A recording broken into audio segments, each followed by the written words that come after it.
Hey everybody, thanks for stopping by Gregsbeerreviews today. Let's go see what's in the fridge today.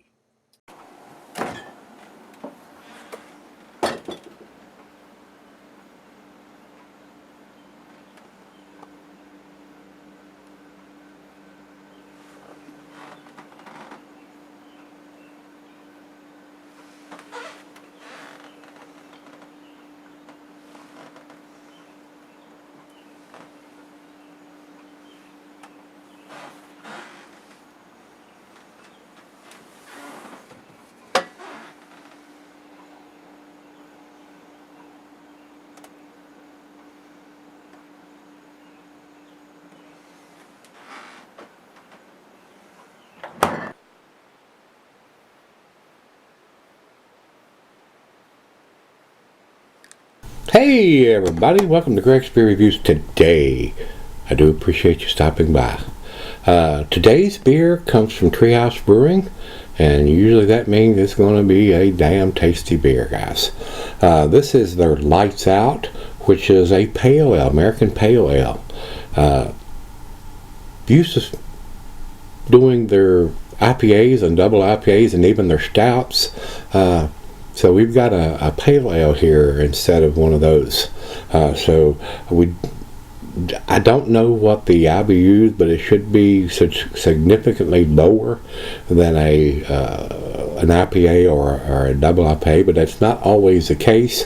The IBUs could be all over the place in these styles of beers, guys. The pales and the IPAs and double IPAs, some can be high, some can be low. I've seen IPAs down in the 20s and pale ales up in the 70s, so it's not always the case, but it should be less than what an IPA or a double IPA is going to have, but we will see, and I will tell you that. This comes by the way of Adam and Greg.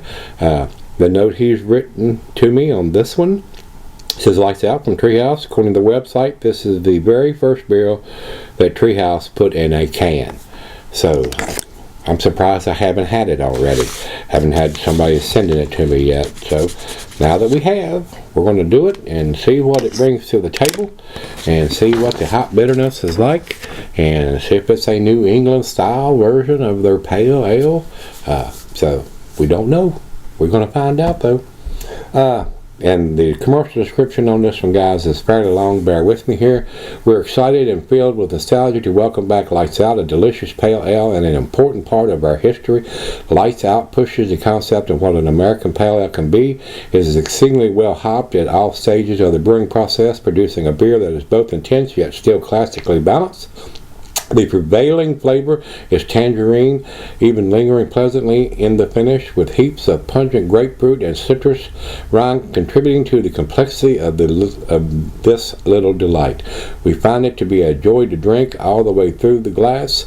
Lights Out is the very first beer we can, and as we embark on new projects, it reminds us of the very important and creative period in our history and energizes us for what is to come. So, and like I said, we don't have the IBUs listed on this one. It's not on Untapped or anywhere that I've seen. So, and it's not on the label either. So, as far as dating on this one, it says it was 03/12 of 19, and today is the 25th. So it's only a couple of weeks old. So not even 2 weeks old, I don't think. So. That is all we need to talk about. So, big silver plain can with a stick on the label. Let's get it into the glass and see what we got going on here, guys. Looks pretty cloudy coming out, and looks like it's pouring a big head, so I'm going to ease off on that super aggressive pour. And being a 16-ounce can, we're not going to be able to get it all in there right off the bat anyway, but I will get it all in there before we go off camera. Alright, and we'll swirl that around just a little bit and let it settle down while I'm talking. About a finger and a quarter head on that, and it is very cloudy, guys. It looks like a New England style beer. A little bit on the lighter colored, maybe a half orange juice, half grapefruit juice. Not quite a deep orange that a lot of them are. So, very cloudy, very hazy. Let's get it to the nose. Yep, big hop aroma on this. Tangerine, oranges, hints of grapefruit. Very pleasant on the nose. Very, very pleasant on the nose. Wonderful hop aroma. These guys at Treehouse know how to do this style of beer. I'm not saying this style being pale ales or IPAs. They're very well at doing New England style, no matter whether it's a pale or IPA or double IPA. So let's get it to the lips and see what we got. Cheers, everybody. Cheers, Adam and Greg. Thank you both. I do appreciate it.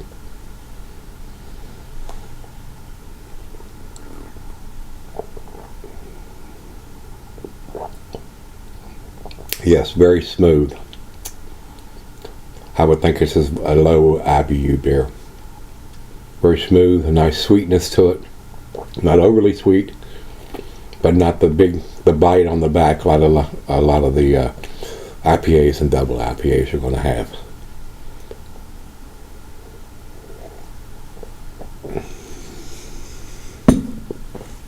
And it's not a big beer. It's only 5.4%, so it's down below the ABV range that I usually pick up for myself. And the lacing on the glass already is fantastic. Very well made beer. A lower ABV beer if you want to have a couple of them and not be too inebriated. Just above the session beer category as far as I'm concerned. When you get down below 5%, I consider those beers session beers. And now this one is just a hair being 5.4 over that. Still very tasty. A whole lot of hop aroma, but not the bitterness that goes along with the IPAs. A little easier to drink if that bitterness turns you off. So, very pleasant, very well done beer, and I'm not surprised. These guys know how to make a great beer. And we're going to get that back in, pour in there.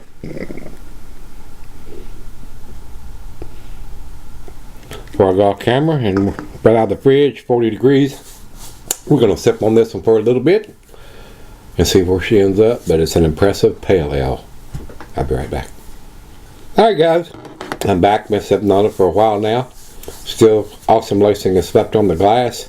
A very, very, very tasty pale ale in the New England style, I may add. Probably one of the nicer pale ales I've had in quite a while. I do like the New England style, the hazy, unfiltered versions of beers, especially in the pales, IPAs and double IPAs. This is definitely one you want to try to get your hands on if you like hazy, unfiltered New England style beer. But these are very hard to get a hold of unless you're in that neck of the woods where you can go by the brewery, because it's brewery only releases. They don't distribute as far as I know. So if you're not, you're going to have to rely on somebody to trade you or send you some of this stuff. So with that being said, it is a very tasty pale ale. Final chug. Looks like grapefruit juice in the glass. It really does. Got a nice sweetness to it though, and a big hop profile. I like it.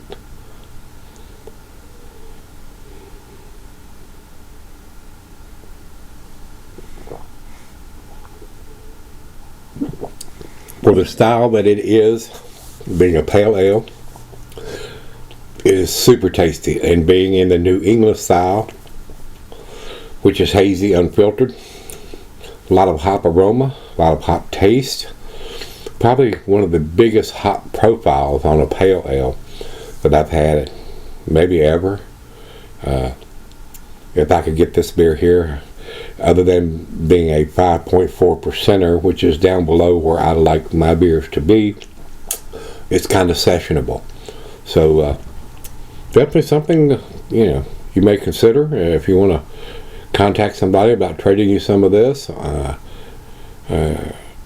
don't know how else you're going to get your hands on it if you're not up in their neck of the woods. So a lot of people are liking to get their, or I don't know, liking is not the right word, or clamoring maybe, or would like to get their hands on some of the Treehouse and some of the other breweries up there that are producing outstanding world-class beers, guys. These guys do. They really do. Very impressive pale ale. Guys, I'm going to probably go a little bit against the grade on this one. It has the canned on date on it. It has the ABV on it. The IBUs are not that critical anymore. With the different hopping techniques that are being used, it's not accurate anymore. So you're getting 2 out of 3 there, which is very typical for these breweries that are producing these styles of beer. So with that being said, guys, it's a 10. It's I'm grading for what it is. It's a pale ale, very hoppy, very tasty. It's a 10, 100 for me, guys. Over to Beer Advocate, they say 4.4 out of 5. Awesome numbers from those guys. They say it's outstanding, and I agree it is. It is a very tasty, easy drinking, very balanced pale ale. Over to Untapped, they have it at 4.22. I think it's a little better than that. That's why I gave it the grade that I did. I'm judging it for what it is. If you like a big bitter beer, this may not have the bitterness. But the pale ales a lot of times don't. That's the whole reason. So if you don't like the bitterness that IPAs and double IPAs carry along with it, this would probably be a good one to try and get your hands on it. So with that being said, if you've had the Lights Out from Treehouse Brewing, American Pale Ale, 5.4%, very easy drinking. Let me know what you think till we meet again. Let's go see what's in the fridge.